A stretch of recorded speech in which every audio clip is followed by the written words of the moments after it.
This day in film history, number 28, we have one of the coolest action movies of all time, although it has aged quite a bit and it's not as entertaining as it was when it first came. We have 300, of course, starring Gerard Butler, Lena Headey.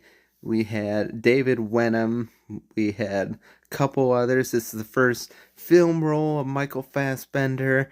And the classic tale of the Battle of Thermopylae, 300 Spartans standing up to the Persians.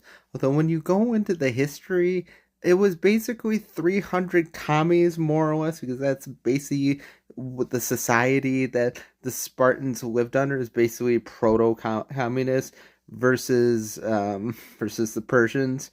I mean, they certainly did save Western civilization at the time, but let's be honest, they weren't the saviors that we all were told to be. They were quite tyrannical. I mean, they literally conscripted young boys into military service, and then men and men living together. You know the score, but action scenes are still great. The quasi color panels are awesome because, of course, this is based on the comic book by Frank Miller and one of Zack Snyder's only really, really good movies, or really fun, entertaining movies. But I mean, arms are flying everywhere, guys are dying left and right.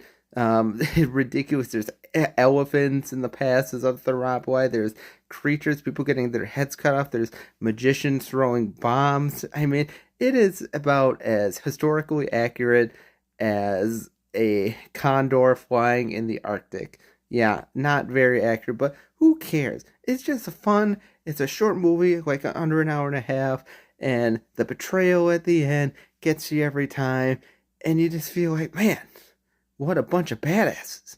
But again, like I said, when you go further into the history of the Spartans, yeah, they were anything but heroes. But this movie is still great. It was on a budget of around $50 to $60 million, and it made over $650 million. So, pretty good box office grab.